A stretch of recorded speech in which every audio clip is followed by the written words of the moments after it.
Welcome to Talking Hoosier Baseball. Today is Thursday, April 28th, 2022. I'm Carl James, joined by Cassady Palmer and Chris Feeny. The Indiana Hoosiers have been on quite a tear lately, now have won 5 of their last 6 games.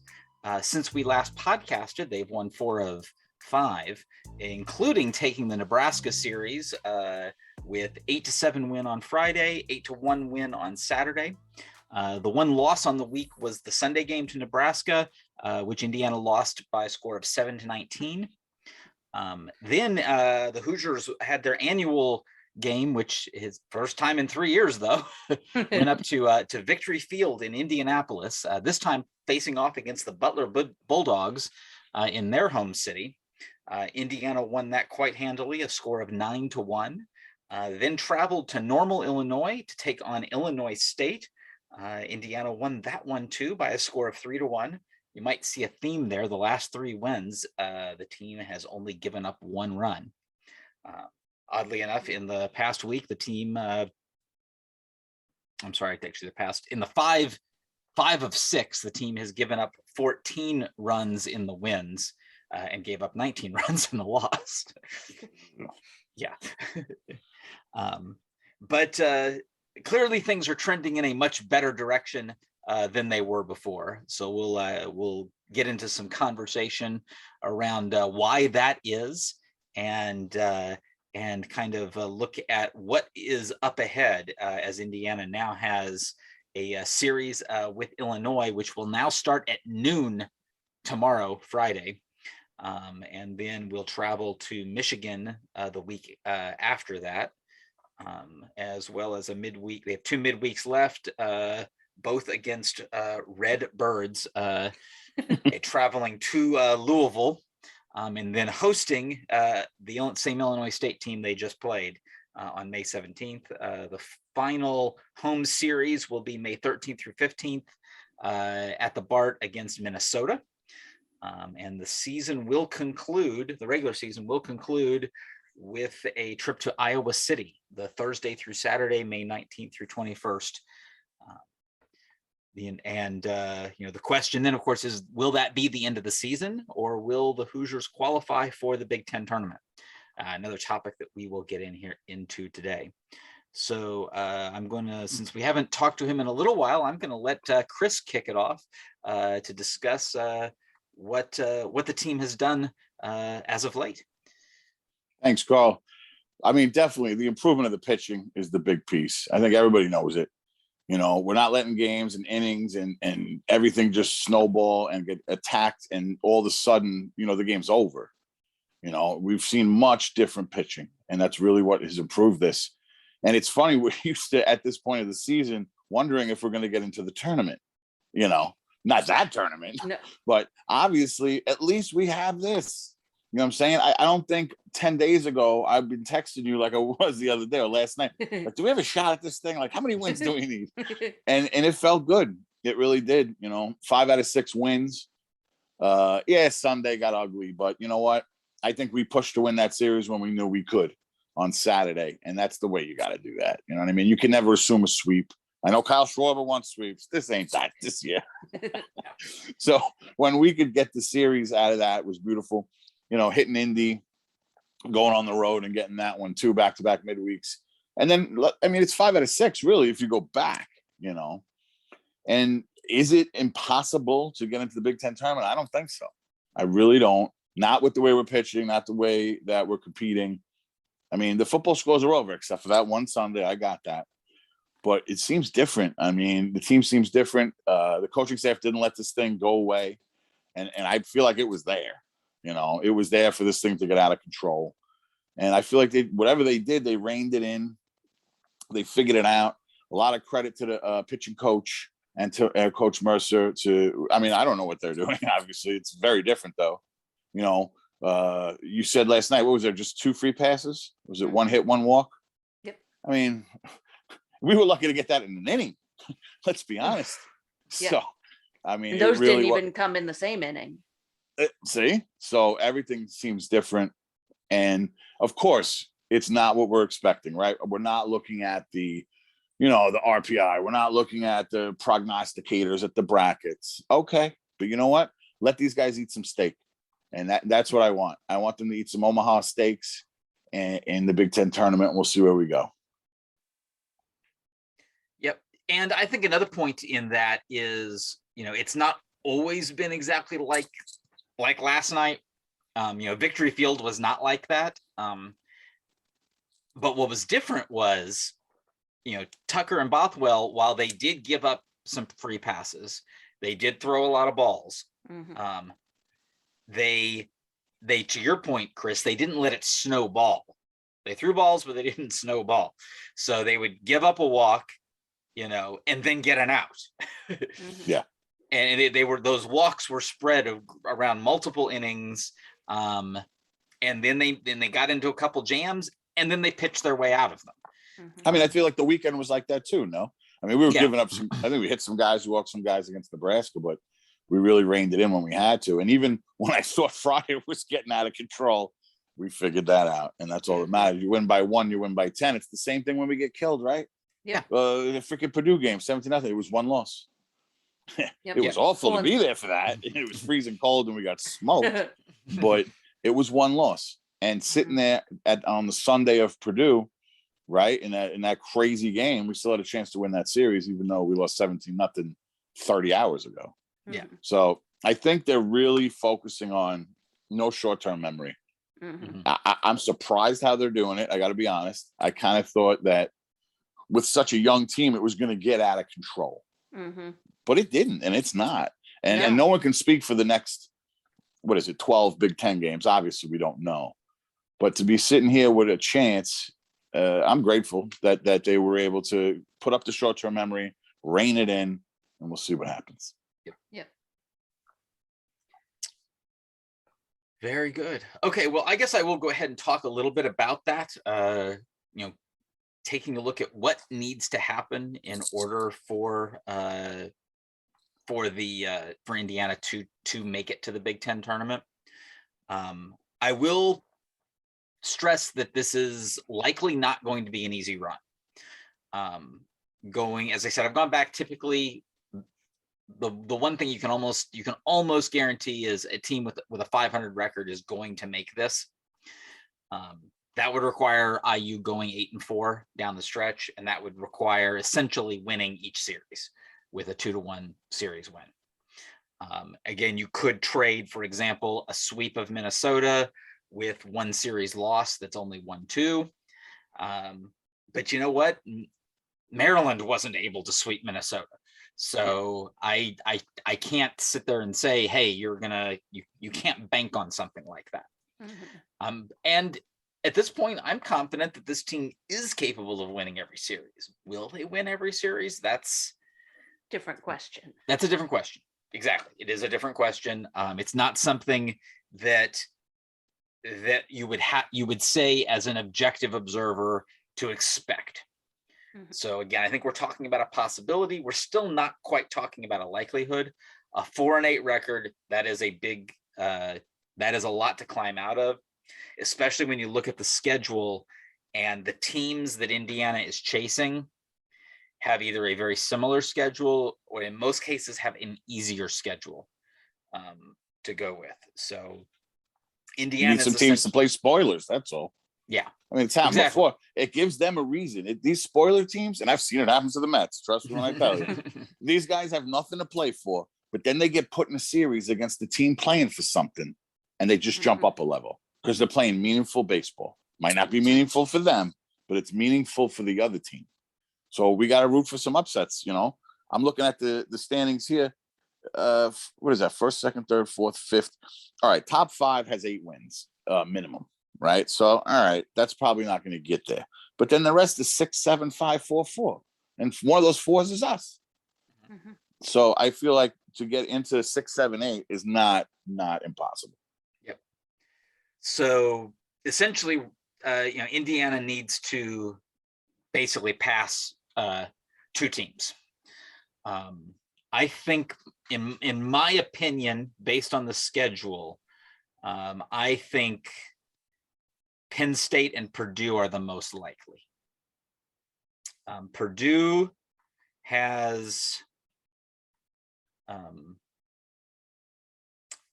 Michigan, Iowa, Northwestern, and Maryland. I think that I think is almost Indiana should pass Purdue. But we still wouldn't be in passing just one. Correct. Right. So I think Purdue is Purdue's got a gauntlet left to go. And yes, I know Indiana beat Nebraska in a series. And maybe you can hope that Nebraska will really struggle. And Nebraska basically has an almost identical schedule to Indiana going left. They've got Iowa, Minnesota, Illinois. So those three series are the same. Indiana and how much at home for them? They're different at home. I feel like it's warmer. There's going to be big crowds there. It's same thing as us. They're split. They've got 6 at home, 6 on the road. Okay. The thing is, the distinction is that last series that isn't in common. Nebraska has Michigan State. Indiana has Michigan. Yeah, that's a tough. Now, the one thing going in Indiana's favor is that because Indiana won the series, if it ends up tied, Indiana wins the tiebreaker. So that is the one thing going for Indiana with Nebraska is Indiana doesn't need to pass Nebraska. Indiana only needs to tie Nebraska. Conversely, with Purdue, Indiana does need to pass Purdue because Purdue won. But also Indiana's not likely to tie Purdue simply because they're going to play a different number of games because Purdue missed those 2 games against Ohio State, which may really, really hurt Purdue in the end. And even though, yes, I picked on some people for pointing that out, it's kind of looking like, yeah, it may really, really hurt them in the end. So Penn State, I think, is a bit more of a likely target. With Penn 2 back of them, it looks like, right? Yeah. Now, no, 3 back, I guess. No, 2 back in the loss. No, wait, we're 4-8 and they're 7-8. So they just didn't have their bye yet. Right, exactly. Their bye is this coming week. They are not playing this coming week. But then they have 6 relatively easy games. They're hosting Michigan State and traveling to Ohio State. So that's easy. They finish at home versus Illinois. Yeah, so we're definitely not one of the favorite schedule wise. I could see what you mean now. Yeah, that's tough. But then again, hey, Penn State could scuttle even that schedule. So, I mean, the key is going to be, I would think, is if the pitching is going to stay where it is. And obviously, I was pretty happy that we went 8th inning, 9th inning. Maybe he'll keep that going. I don't know. That might have been a midweek move. I'm not sure. Yeah, but hey, if we get we'd have 3 more wins. We'd have 3 more wins against Rutgers. You know what I mean? Imagine if we even got one of those. And we could have had all 3. You had a lead. They led for 5 innings. Yep. The entire series, and we got swept. So if you add that series on to winning 5 out of 6, I know that Miami of Ohio game got, ugly, but we put that right. We were leading all those games. Yep.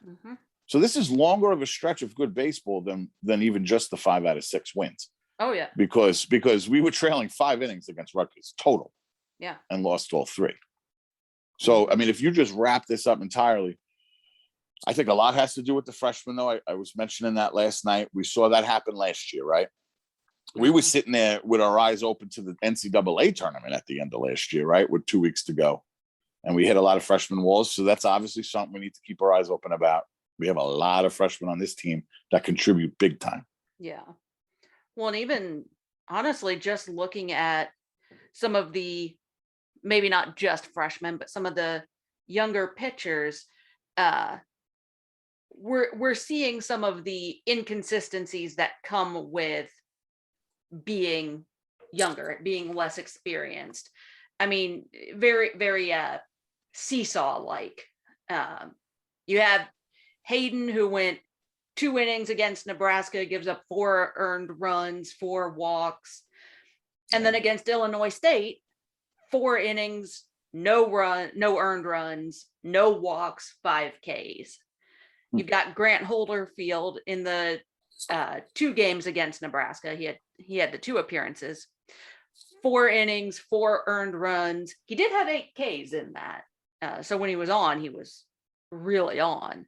And then at Illinois State, what was he, 12 pitches, I think, for the inning, and just real quick through. Yeah. Mhm.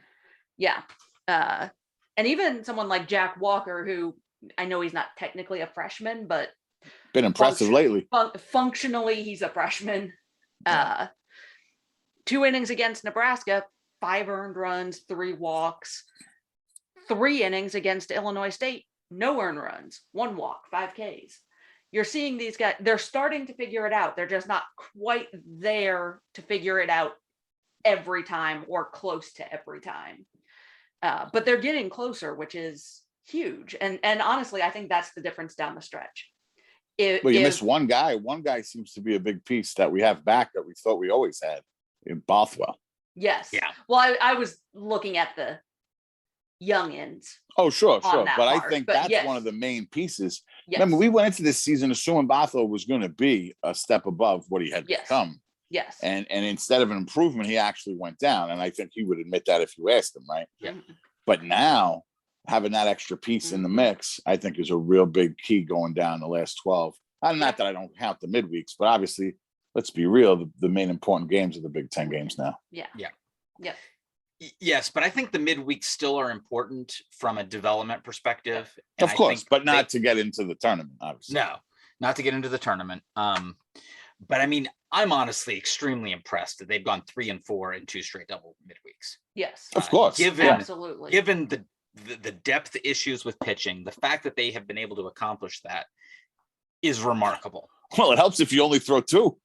Yeah. Yeah. Well, and even yesterday could have gotten away with 3, probably. I'm betting that was, the plan was to get those guys at least an inning each in the midweek before going into the weekend, but they weren't needed Tuesday, and they weren't even necessarily completely needed Wednesday. You know me, I don't mind this 1 inning at a time stuff. Well, I think there is a distinction between, and this is just my opinion, it's not something, I kind of tried to get Coach to talk about it in one of the media sessions. And he didn't completely deny it. He didn't exactly endorse it either. That I really believe that, these pitchers have been recruited because of stuff, and a lot of their development has been development based on stuff, trying to improve velocity, trying to improve spin rate. When I think a lot of the other teams have been coaching pitchability more. Meaning what? Pitchability. Locating pitches. Okay, cool. Locating the pitches. I pitches. thought I knew, but there's plenty of people listening right now that will not know what that Right. means. Yeah. Really focusing on locating pitches. Okay. Which is more important in the short term in order to be able to manage games. To manage games, throw strikes, give your defense a chance, try to pitch to soft contact, those kind of things. However, there's a ceiling to that. So if you're going to go pitch to a team, that has a really solid offense and you're trying to shut them down, well, you're going to need stuff to do that. You're going to need high velocity. You're going to need pitches that move. So the idea is that I think this coaching staff has been trying to get these guys strong, get these guys throwing hard, get these guys spinning the ball well in order to compete at an extremely high level.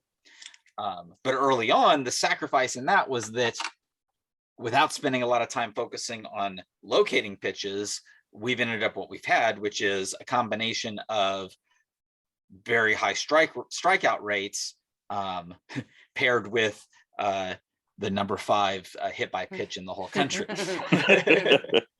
Yeah, no, the location has been an issue. I mean, we've known that since Clemson, honestly. Yes. And But I remember hearing from the Big Ten pod, it was about 3 weeks into the season, and they were like, you know what? It might not improve. I think we've proved that it has. yeah. And that's absolutely. good. And that's Well, good. and I think to some degree though, is that is based on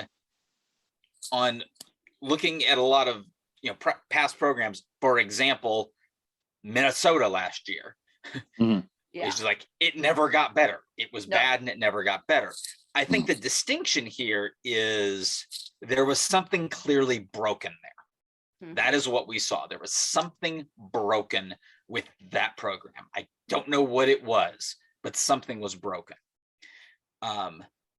With Indiana, my hope all along was that there wasn't something broken, that it was simply, or that if it was broken, it was almost like it was a decision was made. A decision was made to really try to coach up the stuff over, and of course you just have so much time and effort, especially with a lot of new pitchers and a new coaching staff, that is a new pitching coaching staff that might be trying to change things up a little bit. But I think again, a lot of that focus is, hey, they're going to try to really, really coach up the stuff, and it just the how they control that stuff just wasn't focused as much. And I think more of that effort has been into that.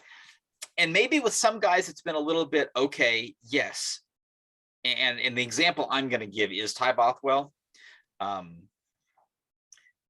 Because, when Ty Bothwell started at IU, he was throwing, 87, 88 for a fastball. And he was redshirted that year. Not even. Yeah. And then he manages to get that, around 90, sometimes touching 91. And then he's got an opportunity to make a couple small appearances in 2020. That season obviously got cut short. He gets to where he's kind of consistently in that 91 range. He's able to locate that fastball high in the zone, kind of a crossfire look, and he's actually able to start some games, go long in 2021, be a real solid contributor to the staff. To start out this season and looking in the fall, he's touching 93. Well, have you seen him lately? The man has devoted himself to the workroom. Right. That is not the kid we saw winning the title game for Boone Grove. Yeah. Right? Boone Grove is not what it was? Mm-hmm. I mean, my man is looking completely different. And you want to talk about hard work, commitment, motivation, knowing it's worth it. And again, the results were not there this year, but he was still looking, bigger and everything. Now I think it's both. Well, yes, but the thing is, that velocity has come back down to 91. Okay, so he's reining it in. He's reining it in and getting guys out. Yeah. Hey, I mean, he got plenty of strikeouts throwing 87. Let's not forget that. He would go to the summer leagues, right? And he would be getting 10 strikeouts a game. Now, do you think the program as a philosophy changed in the past, whatever it is, 3 weeks? Is that why the results changed starting at Rutgers? No, I don't think so. I talk about Ty Bothwell in a particular instance because I think for him it's one of those things that he got to the point where he was really struggling to locate. And we're talking about a guy who had plenty of game experience where he was able to locate. So I think it's even like, at 87. Even when he was 87 top. Yeah. And now it's, and he's still occasionally, in some of his successful outings, I've seen him still touch 92, 93, but it's only occasionally. It's not like he's throwing every pitch at that rate.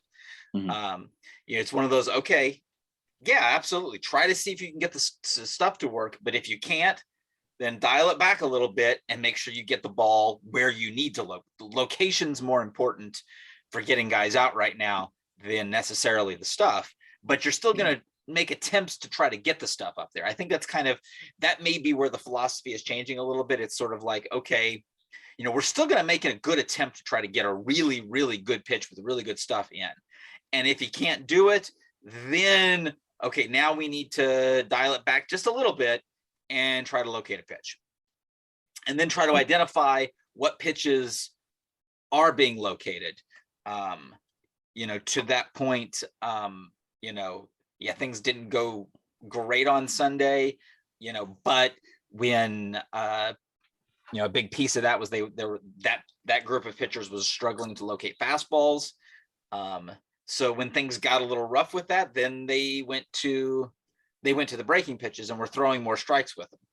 So kind of identifying, okay, what is it that you can throw in the zone, and let's throw that. I think Reese Sharp has to be brought up also for improvement. Yeah, because I think he was in the same category as Bothwell, and he wasn't terrific, obviously. Neither was Bothwell, but I feel like they've both stepped it up in the recent push where we're pitching better. Yeah. And the times where Reese has struggled, overuse. I was about to say I'd honestly put it at overuse. They threw him till his arm fell off, and that's usually not a good thing. Yeah, give my man the ninth inning. Exactly. Yeah. And I'm all with you there. And I think a lot of it deals with his pitch assortment. Yeah. I'd even give him one time through the order, however long that is. If he can get 3 innings, one time through the order, great. He's my closer. I'm just saying. I would take him. Let Tucker be the extended guy. This is the thing. I will push back a little bit on that, Cass, and this is where my thinking is. I think these offenses have gotten so good at talking to each other. Mm-hmm. and analyzing that I think that just a little bit of exposure, even if you haven't seen that batter yet, I think seeing that team, and we don't have a ton of experience with it because they haven't been doing this a lot because they really haven't been able to, because you're trying to cover so many innings, and it's tough to bring guys back a bunch. But I'm looking at Reese Sharp's stuff, and this is another thing I'm thinking about, Cass, is and maybe the thought process on that is, and this might go counter to what Chris is thinking, is it may depend on where in the order they are late in the game. Mm-hmm. So let's say you've used Reese on Friday, and he got 3 or 4 guys out.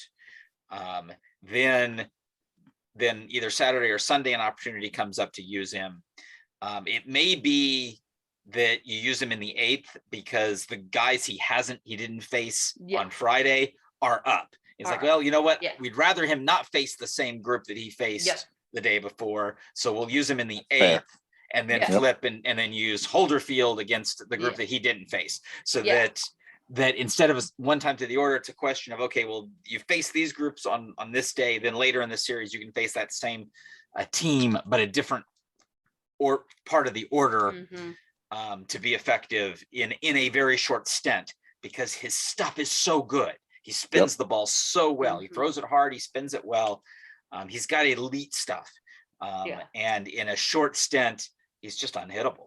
Yeah. He predictable is like, sometimes I can't figure out why he gets hit as much as he did earlier in the season. I don't know if it's predictability or they figured it out. But then sometimes he's lights out there, especially lately. Well, and part of it may be, which of those pitches is working, is located. And if if you can only throw the fastball to one half of the plate, well, then you just the batter only needs to cover that half of the plate. Mm-hmm. If the breaking ball never gets in the zone, well, you look for spin on the ball and you just take every time the ball's spinning. It's things like that can become very easy. And then it's sort of like, okay, now I can just look for a specific pitch in a specific, in a specific place and not really worry about the others. Well, when both of those pitches are working and the fastball is able to hit both sides of the plate and the curveball is able to hit the zone, well, suddenly that's too many things for a hitter to have to deal with.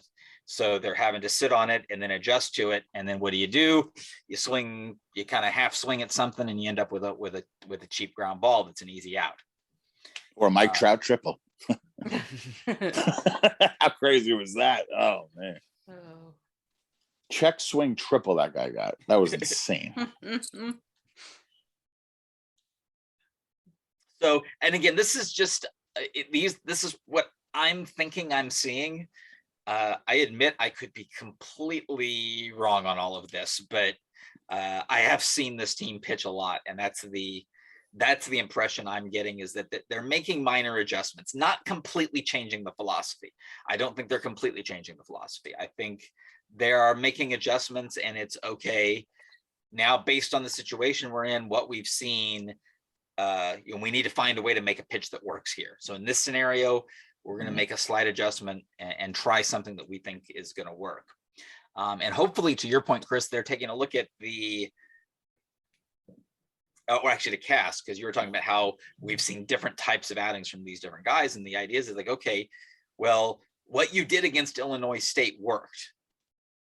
Don't be afraid to do that against Illinois. Yes, I know they're the number 3 team in the Big Ten, but you know what? Good pitching is good pitching. Yep. Don't be scared by the brand on the jersey, by the conference logo.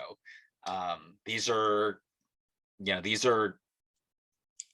some of heck, we've seen it with the best pitched game against the 2014 IU team that was a national seed was done by, who was that? It no was, hitter to the 9th when Schwarber got the hit. It was like Western Kentucky or something. Yeah. It was some random guy and had some connection to Tracy, which was really weird. I remember he got a text like, "Hey, it's my boy." So, yeah. that was it was some small mid-major school. And it was a midweek, and that guy completely flummoxed pretty much the best hitting team in the country. Yeah. Yeah, without a doubt. A literal no-hitter. Yeah. So like 1 out in the 9th, Schwarber hit her off the center field for a double. And how many times have we seen it where it's like okay, just have seen some of our teams just be absolutely flummoxed by guys. I mean, just last year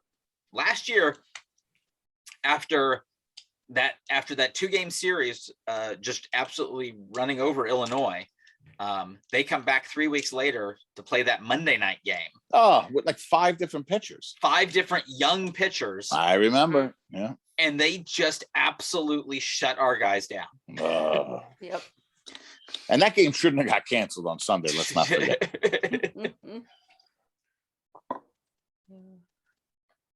Yep. After I remember it. Friday walk-off and a Saturday no-hitter, and then they skipped town. Suddenly there was like a drizzle and Illinois wanted to go home.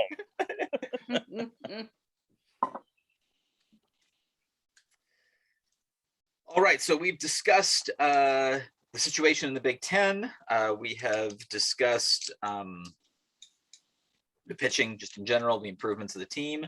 So let's go ahead and since we've been talking about the Big Ten, let's go ahead and talk about our pick'ems. Cass continues to just. Cass is I think is gonna start running away with this. Is there any? Of course she was gonna win. She's the best with the numbers. Yeah. Yeah. Again, my March Madness brackets just violently disagree. Oh, but it's baseball that you're good with the numbers. Yeah, maybe. Still not convinced. What kind of lead does she have for this? Well, it is only a 1 series lead over Josh at the moment. So. Oh, really? Oh, yeah. I thought she had a bigger lead than that. No, but you and I, Chris, we're way behind. I'm well aware. I'm 3 series behind. Chris, you are now 7 series behind Cass. So. But I've taken some chances. Give me credit for that. Oh yeah, and you know what? You've got a chance to maybe make a run at 3rd now, because it's one of those. If I'm playing it to win. So I'm in the roll the dice mode now, as you're about to find out. So because I'm gonna have to make some distinctions, because last week Cass, Josh, and I were all 4-1. Yeah. Because I did go out on a limb, but as is always the case, one of my go out on the limb paid off and the other one didn't.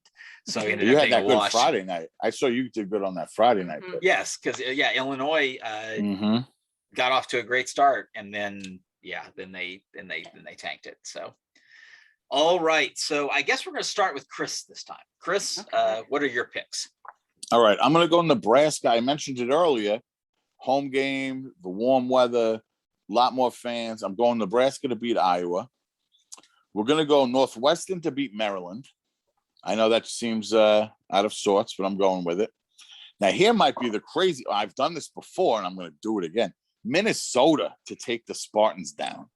Second time taking Minnesota. Here's my thing with that. I really want them to sweep. I really do. I want them to get some wins under their belt. I don't need to be playing a team that we need to sweep later, who, hasn't won too many games. So we're going to go with that. I'm going to go Rutgers over Ohio State. I mean, for them to do what they did to us, I'm really a believer of this team. You're going to go 3 like that and come back. That was a big deal. And then Michigan over Purdue is obviously easy for us to pick, but it also is huge. I mean, to me, that's one of the biggest series, right? We need Purdue down. So, and I know we need Nebraska down, but I don't know. I got a bad feeling for that one. So I am going Nebraska. So it's Michigan, Rutgers, Minnesota, Northwestern, and Nebraska. All right. Well, we're going to go in reverse order of wins. So I'm up next. And I only disagree with Chris in one series. Ooh. And that Minnesota. Is... Nope. I picked Minnesota too. Okay. Which for me is more of, I think Michigan State is the Minnesota of 2022. So, well, also, Minnesota's how many been games pretty could good they win? I mean, well, Minnesota's done a pretty good job of being the Minnesota of 2022. Oh, that's rough. But this is the thing; they haven't just fallen apart. And that's what I'm seeing from Michigan State. They just seem to be kind of collapsing. And Minnesota, they've managed to sneak a couple wins here and there. So, so I think Minnesota takes this series. The where I disagree with Chris is that I have Iowa beating Nebraska. So that is. I mean, that's the favorite, of course. Yeah, I don't think Iowa's gonna scuff against Nebraska. So otherwise, I'm with you. Rutgers, Northwestern, which is a bit of a bold pick. Michigan over Purdue, and then I'm right there with you. I think Minnesota is going to pull that out. So next will be Josh's picks. So I do have Josh's picks, and I've organized them in a way to where I'm not going to mess them up again. So Josh picks Rutgers. He's got Maryland in that Maryland Northwestern series, so that's a more traditional pick. He's got Iowa over Nebraska. He's got Michigan, and he does have Michigan State defeating Minnesota. So now we turn to the leader, Cassady. What are your picks? The big dog's picks. Well, and if I was following along right and not switching up my own, I think Josh and I had just picked the same. I'm gonna say I'm pretty sure Cassady did not just do that, because because Josh is like, Ugh. I said, Josh, if you want to catch her, you're gonna have to start taking some chances, dude. Yep, and because I picked Rutgers, that one was actually a closer one than I expected to pick, kind of. Maryland, right now I'm just not picking against them with Northwestern. I think Iowa beats Nebraska and has the added benefit of being nice for us. I think Michigan beats Purdue, and again, same thing. And I was actually kind of torn on Minnesota, Michigan State, more so than I expected to be, but I went with Michigan State.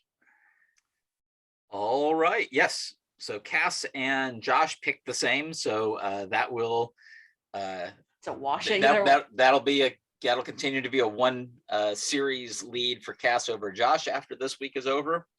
But we're not sure about the rest. Is there a way for me to gain 3? Let's take a look here.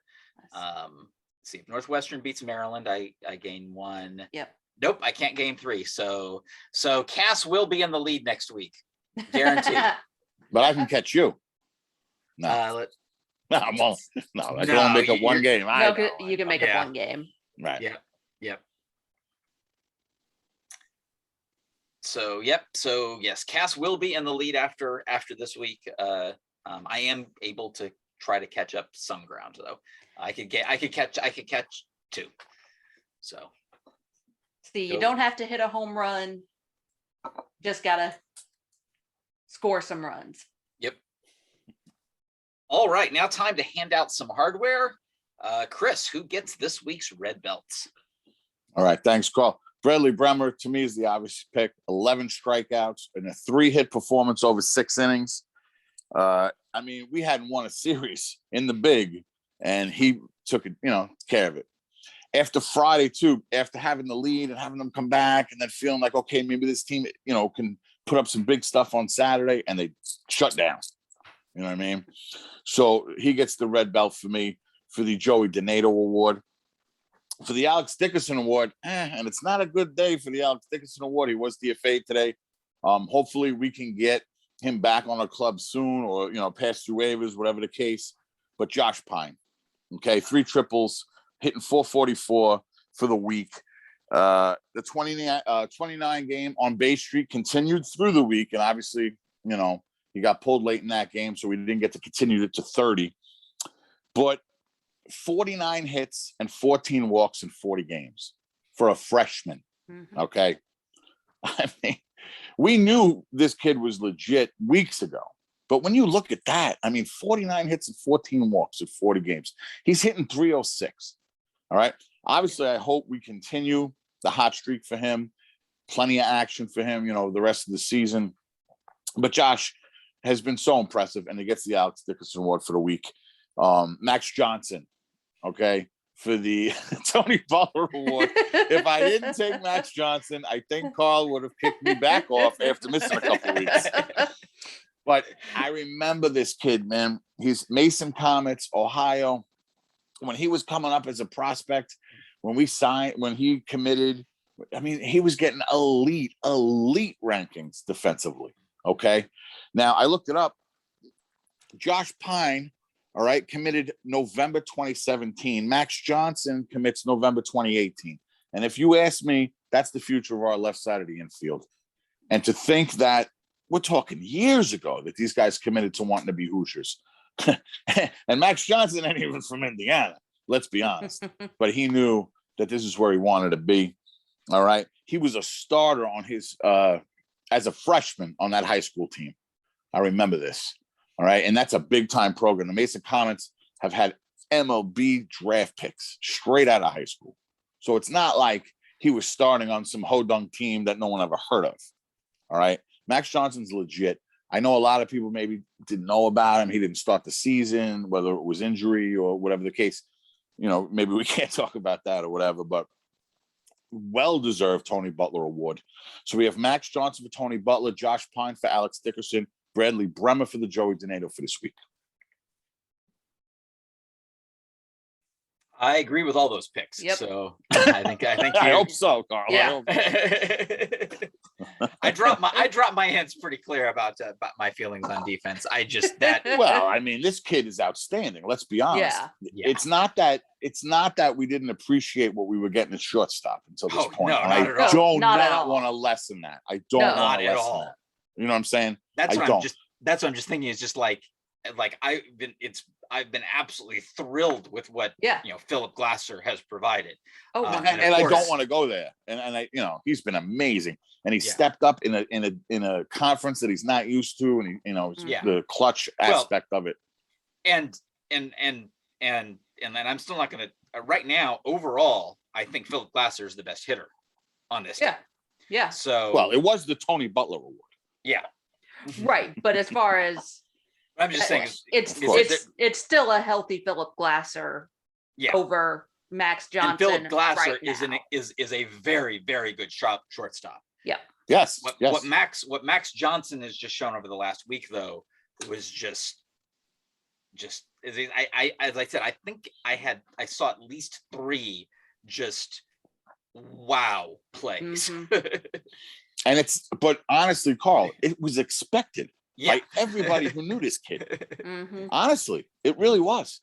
But obviously, Glasser has been a leader on the team. He steps up from a conference that obviously isn't in this level, and he's done what he had to do. I'm not saying, obviously that might be a discussion later, depending on injury wise, but I'm just talking in the future. Yeah. Third base, shortstop, signed years and years ago. We're committed to this team, and I don't know. I like that kind of stuff. So they wanted to be here. They signed a long time ago, and give me those two on the left side of the infield for the next couple of years. Yep. Until they inevitably get drafted. Hey, I only want them here 3 years. That means they did good. Yep. Yep. So, well, it's great to have a podcast where we can talk and highlight so many positive things. There is one thing I wanted to talk about, which was that it was so great to get back to Victory Field. I think it's such a neat event that the team is able to do in most years, and to have to not see that for 2 years, one because of no non-con last year, and then of course the year before because the season got canceled. It's such a great facility, a great opportunity, and knowing so many of these guys are from Indiana, played very elite, and got to play in a state championship game at this facility. And that's why that was the question I led off with Ty Bothwell, was reminiscing about his championship win with Boone Grove, pitching off of that same mound. Well, Tucker did too, Yeah. He had 2 awesome titles in that game. That's pretty wild. Wow, that is, yeah. Yep. That is phenomenal. And it's just to see those guys just do so well out there. But also just the overall field. There was a really good, my picture doesn't show it because you can't see the lower levels, but there were a lot of Indiana fans, lot of cream and crimson, behind the IU dugout on that lower level. It was a really well attended game from the Indiana side. I had seen a lot of alum parents who are local were gonna make their way to the game. Yeah. And I always think that's so cool. Yep. I did actually get a chance to talk to a few of them too. So that was really cool. And he might be in New Orleans, but I bet Ryan Feynman was smiling somewhere. When he hit that bomb, oh, what a great moment in that stadium. That really was one of, I mean, it's college baseball and I'm used to MLB and stuff, but when he hit that bomb, Feynman was a special guy, and to have that special moment in Victory Field was real good. So yeah, it was just a great experience, and I got to do it in a press capacity, which was nice. So I got to do it from the press level area. Was a particularly nice view, and they've recently remodeled all that. It's the whole luxury suite press area is really, really nice up there.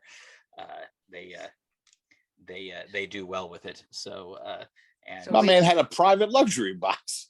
You had it really good, man. That was great. Well, and we've had 2 minor league ballpark media experiences this year, and it's cool. It is really not. It's very different from a college kind of setup, but it's still really cool. Yep. Yeah, as I said, it's just a great event. Basketball coach Mike Woodson, he threw out the first pitch, so that was that was very entertaining. He threw to Coach Mercer, so that was a cool event. Which of course all of the Indianapolis IU fans were very much into that. So, and hey, he threw from the mound. Yep. Oh, I like that. I did notice that. That was cool. That was. You better throw from the mound. So it was just a very fun event. Of course, it helped that the team won by 9-1. Just really played well. I got to bump into a bunch of folks that I hadn't seen for a while. So it was lots of fun. Good event, and and it just kind of feels like we're getting back to what we're used to seeing from Indiana baseball. But it's a tough stretch of of teams that's coming up here. So, and we know how that kind of went last year. So it's going to be, to your point, Chris, we're going to be seeing, can this incredible freshman class, keep this up against elite teams now that there is a lot of data on these guys. I'm feeling more confident about it. I'm feeling like that the hitting development has kind of taken that into account and tried to stave off those issues to where it's, and I think a good example of that is what we've seen this last week out of Tyler Dones, who acknowledged that he had a huge hole in his game, that he has now turned that hole into an advantage. Teams are trying to say, okay, you know what? We pitch him outside. He's going to swing and miss. And now he's just ripping the ball to the right side of the field. So to see that kind of improvement, and to see that kind of improvement from a guy who's in his 5th year of playing the game, who at the college, at the D1 college, at the P5 D1 college level, and he's making those kind of adjustments. Well, he's got a little different help over here than he did over there. Yeah. Do not underestimate who we got over here. Yeah. All right. Honestly. And I know with our association with the program, but honestly, Coach Mercer ain't in West Virginia. Yeah. You know what I mean? Yeah. This guy, he knows what he's doing. Mentally, I feel like with hitting, that's all he does. He breathes it, he eats it, he sleeps. That's all he cares about. You know what I mean? And when you get a player who for years was coached by somebody else, and then you get him, and I can mold him, and I can talk to him, and I can do this, I really think that has a lot to do with it. And as far as the freshman thing, not to make excuses for last year's team, because it was obviously disappointing in the offense, but the COVID thing might have had something to do with, the freshman wall. And this team didn't have that entire COVID situation. And I feel like, do I want it to happen? Obviously not. But I feel like this year, I'm a little less weary of it because it's a normal season. Yep. And the other thing is, these guys have pretty much been playing almost daily. Most of them have been playing for the whole season. And in fact, they're really already more exposed than that group was. Because you also remember that season was shorter too. That was no midweeks. It started late. It started late. All that stuff. These guys have played more already, and we're not seeing any let up yet. No, none yet. Occasional little blip slumps, but nothing sustained. Like but they've already come out of them. That's come out of them. Yeah. When we were seeing situations where those slumps, when they started, they just didn't seem to come back. That was amazing last year. That was just something I never saw coming. Yeah. So again, it's reasons to be positive. Nothing's guaranteed. They've got to continue to go out and execute. They've got to learn from what they've learned from. They've got to realize that that these elite teams are going to try to expose the flaws that they do have. And we'll see how it goes. But I think we're looking at a point at which there is something to play for now. There's something. Oh, absolutely. Both in the results area, but also just in the continued development for the long-term growth of the program. Overall, I think we're feeling pretty good at this point. So. I really think it really, I know I've said it before, but it really stresses to the coaching staff, because this thing was primed to go off the rails. Yes. And it didn't. Yeah. Absolutely. All right. Anything else we need to discuss before we call it an evening? All right. So that Illinois series starts at noon tomorrow. That will do it for this edition of Talking Hoosier Baseball. Hopefully we will be able to get Josh back on the podcast before too long. I know I miss his insights, and could probably use him reining me in from time to time. But it's very good to have you back this week, Chris. Thanks, appreciate it. We've missed your voice. Yes. I think we need to get our ratings up. So I'm going to focus on the fact that Chris is back to keep this entertaining. Yes. And not just especially me trying to pick red belts, even though I was kind of pressuring you in this week. So well, that one was simple, man. That was a simple one. That kid is a special kid with that leather. All right. Well, for Josh Bennett, who wasn't able to join us tonight, Cassady Palmer and Chris Feeny, I'm Carl James. And while I know I'm not going to see you at the bar tomorrow because I got to work, Chris will see you at the bar tomorrow. I got lucky. I barely go. I haven't been able to make many games. The 12 noon switch benefits me. But